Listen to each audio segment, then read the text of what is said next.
Bayangkan sebuah planet yang asing. Jika kamu berdiri di permukaannya hari ini, kamu tidak akan mengenali tempat ini sebagai rumah. Tidak ada benua hijau yang bisa kamu lihat. Tidak ada suara angin yang berdesir di antara pepohonan, karena pohon belum tercipta. Tidak ada kicauan burung, tidak ada serangga yang berdengung, bahkan tidak ada lumut yang menempel di bebatuan. Lalu lihatlah ke arah laut. Airnya tidak memantulkan warna biru langit yang cerah. Lautan di planet ini berwarna hijau pekat, berat, dan tampaknya berminyak. Sebuah sub kimia raksasa yang kaya akan zat besi terlarut. Ombak menghantam pantai batuan vulkanik dengan ritme yang monoton. Ia adalah satu-satunya suara yang memecah kesunyian abadi. Sekarang dongakkan kepalamu. Langit di atas sana bukan biru kristal. Ia tertutup kabut tebal berwarna oranye kemerahan atau merah muda suram, mirip dengan atmosfer Titan, bulan Saturnus hari ini. Matahari bersinar namun cahayanya redup, berjuang menembus lapisan kabut hidrokarbon yang menyelimuti dunia. Atmosfernya berat, menekan, dan yang paling mengerikan bagimu, ia beracun. Ini bukan Mars, ini bukan planet di galaksi yang jauh, ini adalah bumi. Rumah kita 2,5 miliar tahun yang lalu. Selama separuh pertama sejarah planet ini, bumi adalah dunia anoksik, dunia tanpa oksigen bebas. Kehidupan memang ada, tetapi ia tersembunyi dalam skala mikroskopis. Ia tak kasat mata. Organisme bersel tunggal yang sederhana mendominasi planet ini, hidup dalam sub kimia yang bagi kehidupan modern akan mematikan seketika. Mereka adalah penguasa dunia anaerob, raja dari kerajaan tanpa udara. Namun, dalam keheningan zaman purba itu, di perairan dangkal yang hangat, sebuah skenario dramatis sedang dipersiapkan. Sebuah revolusi biokimia sedang dirakit, kode demi kode, sel demi sel. Skenario yang akan menghapus dunia lama tersebut selamanya. Bayangkan jika segala sesuatu yang kamu kenal hari ini, paus raksasa di lautan, elang yang membelah angkasa, hingga ekosistem hutan hijau yang rumit, tidak pernah memiliki kesempatan untuk muncul tanpa sebuah peristiwa katastrofik namun ajaib ini. Bumi mungkin akan selamanya menjadi planet hijau kemerahan yang sunyi, planet yang gagal, hanya dihuni oleh lendir mikroba abadi. Peristiwa ini dikenal oleh para ilmuwan sebagai The Great Oxygenation Event atau peristiwa oksigenasi besar atau GOE. Ini adalah kisah tentang bagaimana oksigen, gas yang kini kamu anggap sebagai nafas kehidupan, pada mulanya datang sebagai pembunuh massal. Ini adalah kisah tentang polusi terbesar dalam sejarah geologi yang secara paradoks menjadi fondasi bagi seluruh kehidupan kompleks di bumi.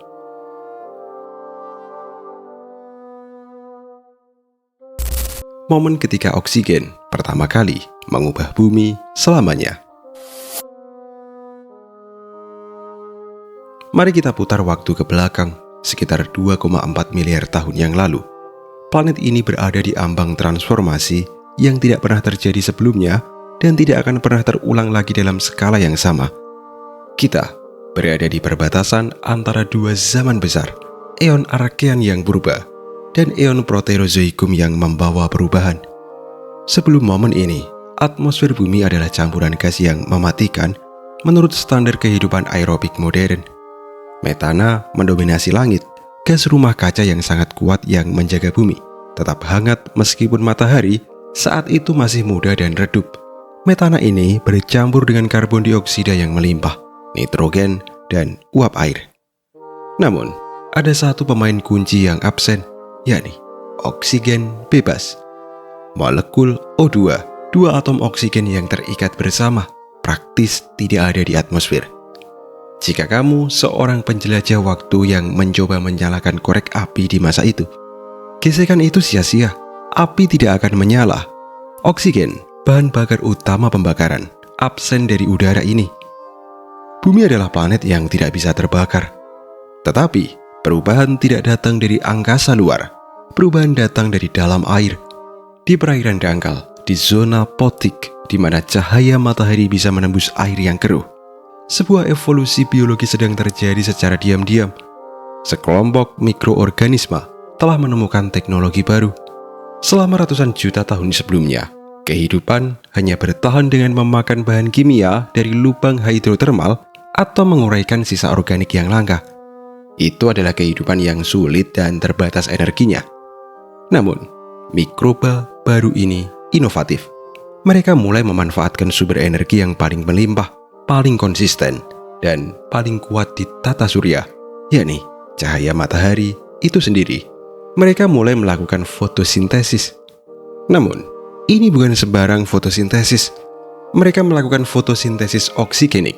Mereka memecah molekul air atau H2O, mengambil hidrogen untuk energi, dan membuang oksigen sebagai limbah. Ini adalah upgrade sistem terbesar yang pernah dilakukan oleh biosfer bumi. Produk sampingan dari proses ini adalah gas yang sangat reaktif. Awalnya, pelepasan oksigen ini tidak terasa. Bumi memiliki penyangga kimiawi yang sangat besar untuk menyerapnya. Namun, alam memiliki batas. Seiring berjalannya waktu, ribuan, lalu jutaan tahun, produksi gas limbah ini tidak bisa lagi diabaikan. Oksigen mulai merembes keluar dari sel-sel kecil ini, memasuki air, jenuh, dan memulai reaksi berantai yang tak terhentikan. Bumi sedang bergerak menuju titik tiada kembali.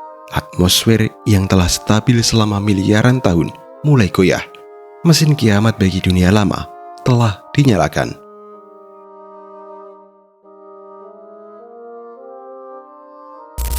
Sebelum GOI, oksigen adalah racun.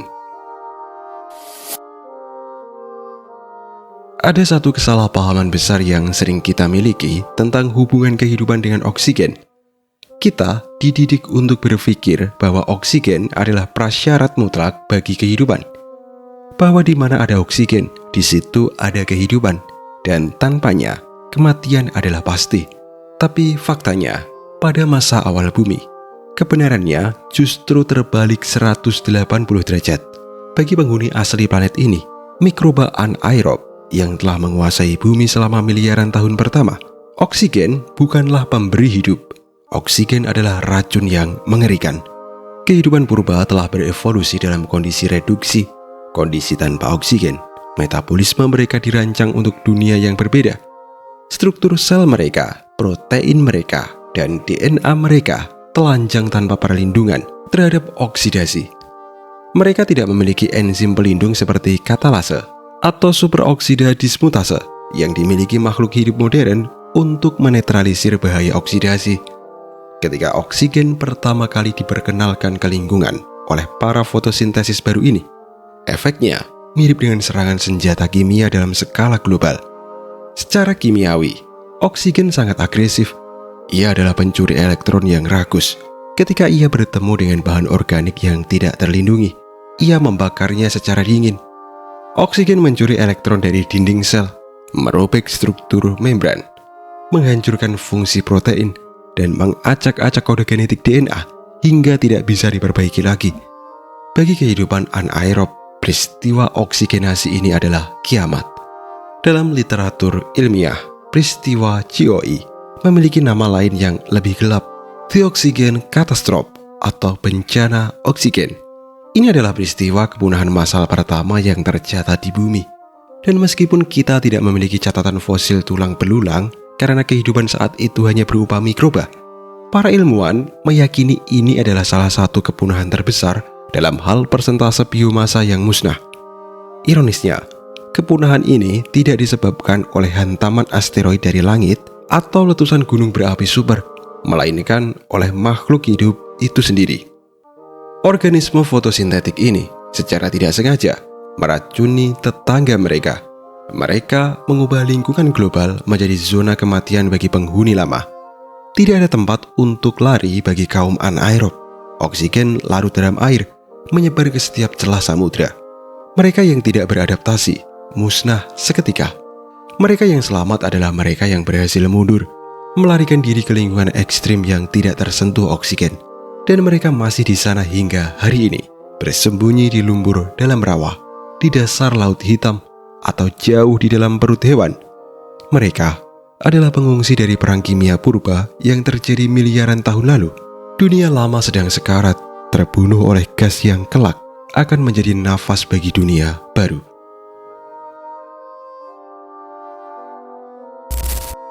Pencipta oksigen pertama adalah mikroba sederhana. Siapakah arsitek dari kekacauan sekaligus keajaiban ini? Siapakah pelaku utama yang memiliki kekuatan untuk mengubah komposisi atmosfer sebuah planet, membunuh penghuni lama, dan membuka jalan bagi masa depan? Mereka bukanlah tumbuhan raksasa, mereka bukan pohon purba, mereka bahkan tidak terlihat oleh mata telanjang. Mereka adalah cyanobacteria, sering disalahartikan sebagai ganggang biru hijau karena warnanya. Cyanobacteria sebenarnya adalah bakteri. Secara biologis, mereka adalah prokariota, organisme sederhana tanpa inti sel. Namun, di balik kesederhanaan struktur tubuhnya, mereka menyembunyikan inovasi biokimia yang revolusioner, yakni pigmen klorofil. Di perairan dangkal laut purba yang hangat, cyanobacteria tidak hidup sendiri-sendiri. Mereka berkumpul, mereka bersatu dalam jumlah triliunan, membentuk koloni yang disebut tikar mikroba. Lendir lengket yang mereka hasilkan menangkap butiran pasir dan sedimen yang terbawa arus. Lapis demi lapis, mereka tumbuh ke atas, mengejar cahaya matahari, membentuk struktur batuan yang kita sebut stromatolith. Stromatolith adalah pabrik oksigen pertama di dunia. Bangunan-bangunan biologis ini berjejer di sepanjang garis pantai benua purba, seperti kota-kota metropolitan mikroba, bekerja tanpa henti di bawah sinar matahari. Mekanismenya sangat elegan namun berdampak masif. Setiap detik, triliunan sel cyanobacteria menyerap foton cahaya matahari. Energi ini digunakan untuk memecah molekul air yang melimpah. Hidrogen diambil untuk membuat gula, makanan mereka. Dan oksigen, yang bagi mereka hanyalah sampah, dibuang keluar. Gelembung demi gelembung oksigen kecil dilepaskan, tak terlihat, tak bersuara. Namun kalikan satu gelembung itu dengan triliunan sel, dan kalikan dengan jutaan tahun. Kita masih bisa melihat jejak mereka hari ini di tempat-tempat seperti Shark Bay, Australia.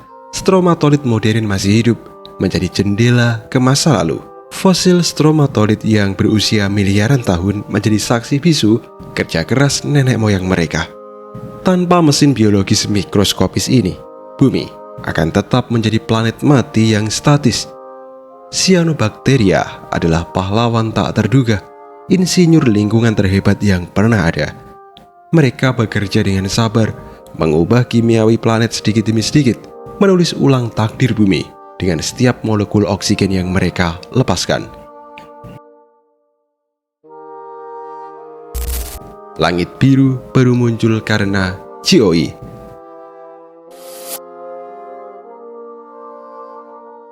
Salah satu dampak paling puitis dan visual dari Great Oxygenation Event adalah perubahan wajah langit itu sendiri.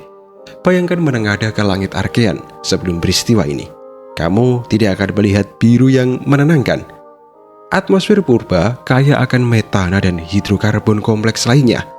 Ketika sinar matahari menabrak partikel-partikel gas ini, terjadi hamburan cahaya yang menciptakan langit berwarna oranye kemerahan, atau mungkin merah muda keruh yang suram.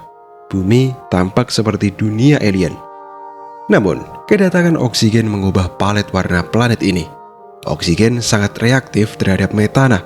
Saat oksigen mulai merangkak naik ke atmosfer, ia menyerang metana, mengoksidasikannya, dan memecahnya menjadi karbon dioksida dan air.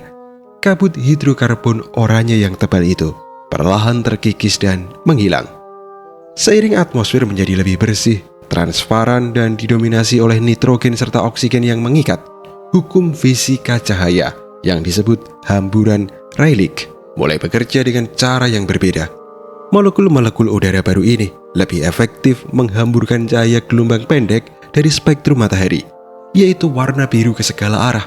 Dan untuk pertama kalinya dalam sejarah planet ini, tirai oranye terangkat dan langit menjadi biru.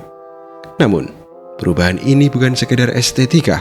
Di lapisan atmosfer paling atas, sebuah perisai sedang dibangun. Ketika oksigen terpapar radiasi ultraviolet matahari yang keras, ia memecah dan bergabung kembali membentuk ozon.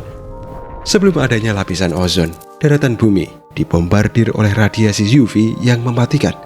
Daratan adalah zona sterilisasi. Tidak ada kehidupan yang bisa bertahan di luar perlindungan air laut. Batuan daratan gersang dan mati. Dengan terbentuknya lapisan ozon berkat GOI, payung pelindung bumi akhirnya terpasang. Ini adalah momen krusial, meskipun butuh waktu lama. Perisai ini yang kelak memungkinkan kehidupan untuk berani merangkak naik dari laut, menaklukkan pantai, dan menghijaukan benua.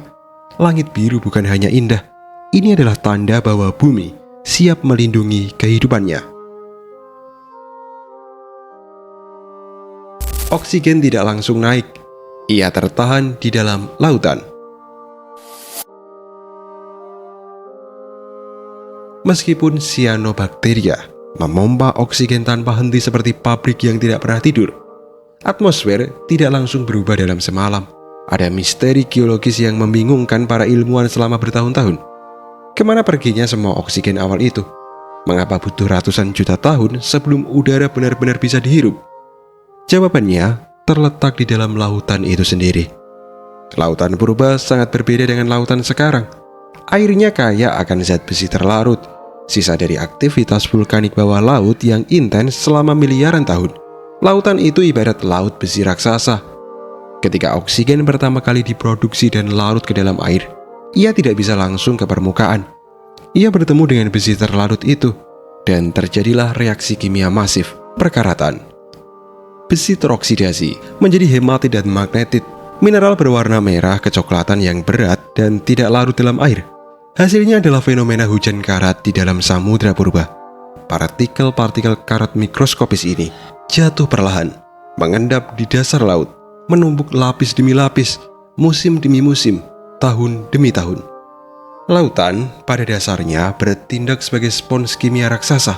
Spons ini menyerap setiap molekul oksigen yang diproduksi cyanobacteria, mengikatnya dengan besi, dan menguburnya di dasar laut, mencegahnya naik ke atmosfer. Bukti dramatis dari peristiwa ini terukir abadi pada batuan yang disebut Barnett Iron Formation atau BIF. Jika kamu melihat potongan batuan ini, kamu akan melihat seni alam yang menakjubkan. Lapisan besi oksida atau karat berwarna merah berselang-seling dengan lapisan silika atau cat berwarna abu-abu. BIF adalah monumen geologis dari pertempuran kimiawi purba. Mereka adalah kwitansi yang disimpan bumi, bukti tak terbantahkan bahwa oksigen pernah diproduksi secara massal tetapi langsung dikonsumsi oleh besi. Cadangan biji besi terbesar yang kita tambang hari ini untuk membangun gedung dan mobil berasal dari peristiwa pengendapan ini. Proses ini berlangsung sangat lama. Hanya setelah sebagian besar besi di lautan habis bereaksi, hanya setelah lautan kehabisan besi untuk dikaratkan, spons itu akhirnya jenuh. Oksigen tidak lagi memiliki tempat untuk bersembunyi atau bereaksi di air. Saat itulah, dan baru saat itulah, gas ini mulai meledak keluar dari permukaan laut, membanjiri atmosfer, dan memicu perubahan iklim yang paling ekstrim yang pernah dialami oleh bumi.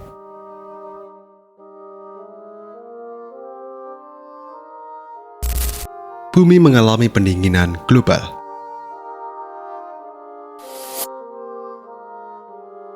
Oksigen membawa janji kehidupan, tapi kedatangannya juga membawa bencana iklim yang hampir membekukan planet ini hingga ke intinya. Ingatlah bahwa metana, gas yang membuat langit purba berwarna oranye, adalah gas rumah kaca yang sangat kuat.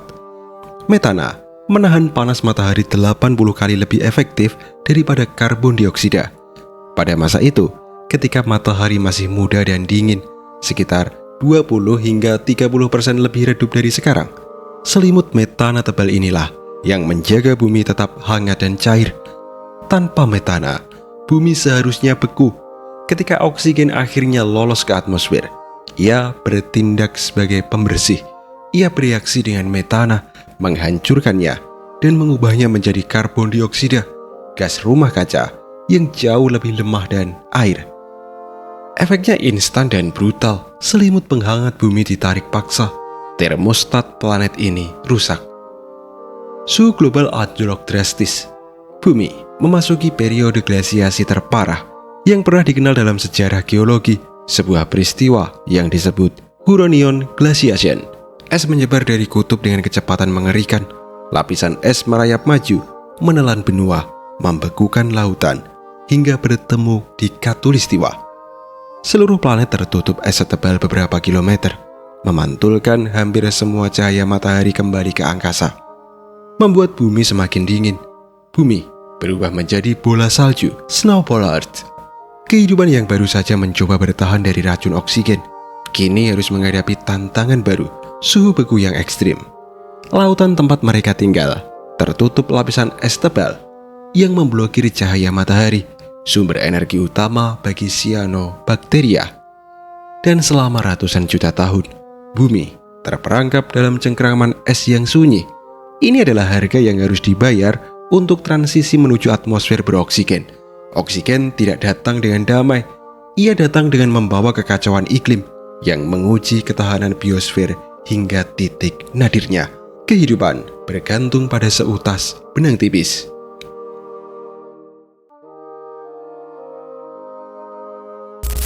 GOI adalah kehancuran besar dan awal yang baru.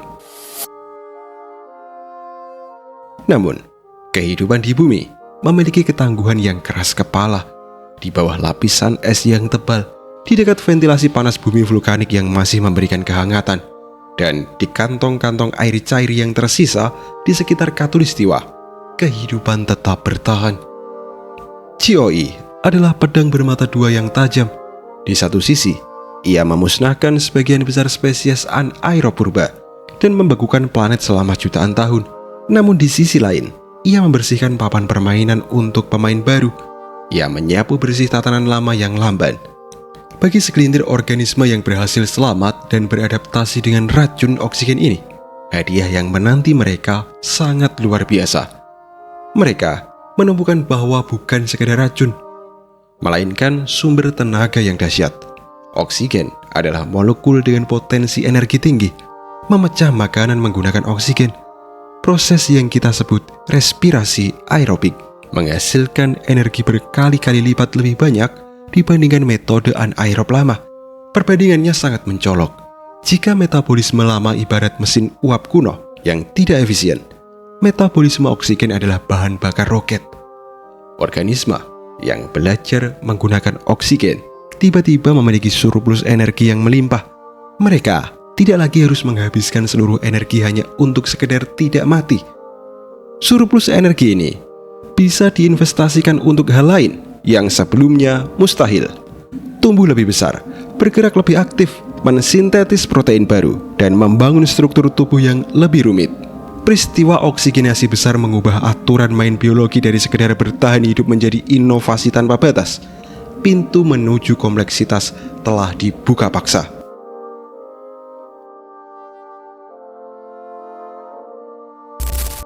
Sel eukariot muncul berkat ledakan energi dari oksigen.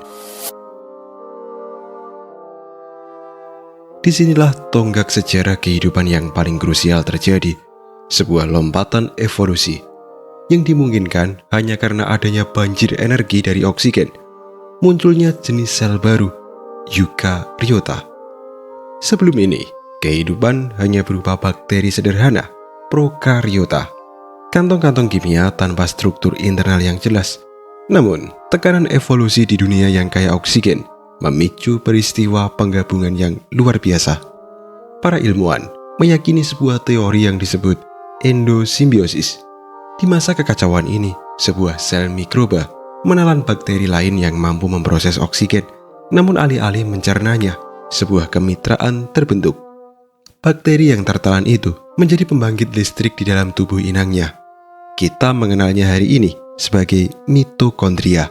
Sel inang memberikan perlindungan dan nutrisi, sementara mitokondria membakar oksigen untuk memberikan pasokan energi yang masif kepada inangnya.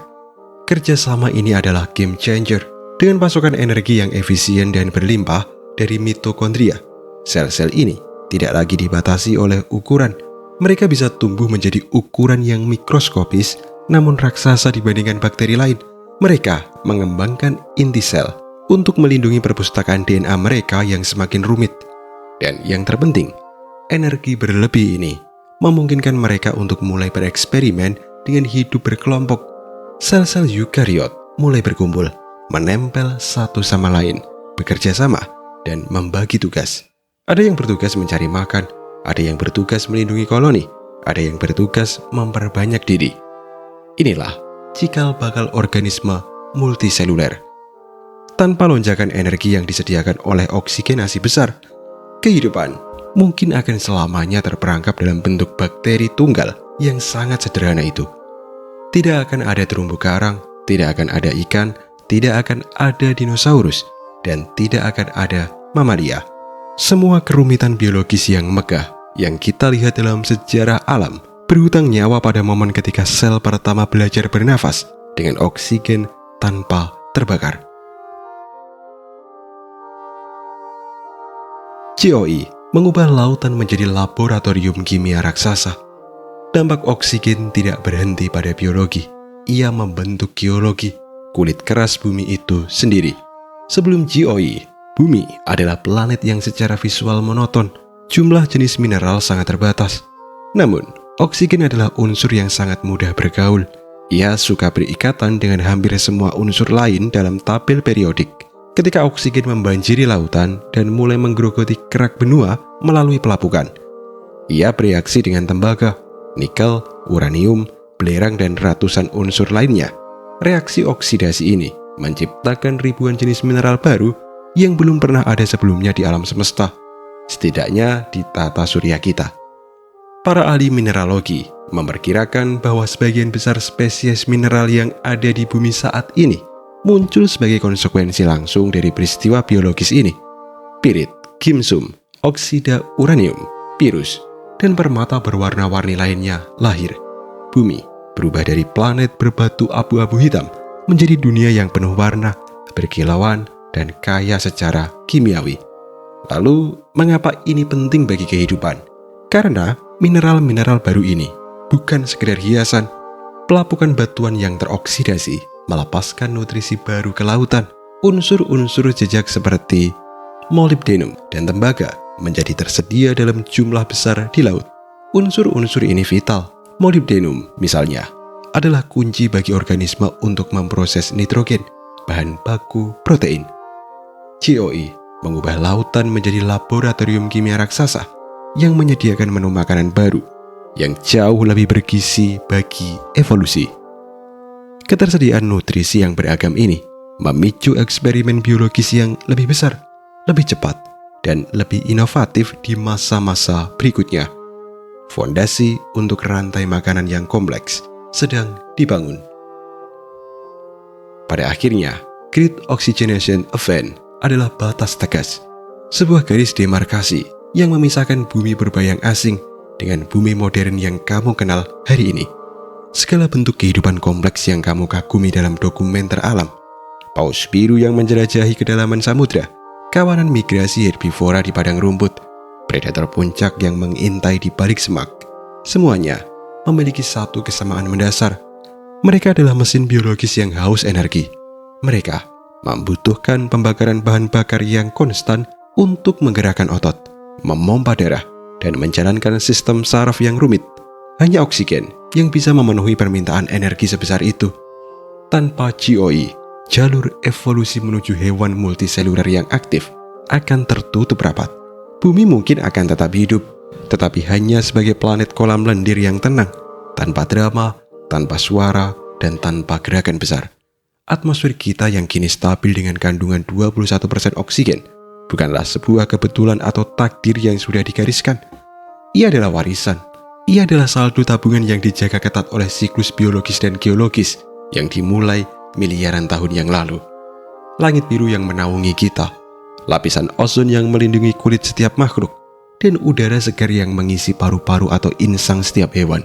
Semuanya adalah hasil dari kerja keras mikroba di masa lalu yang menolak untuk menyerah.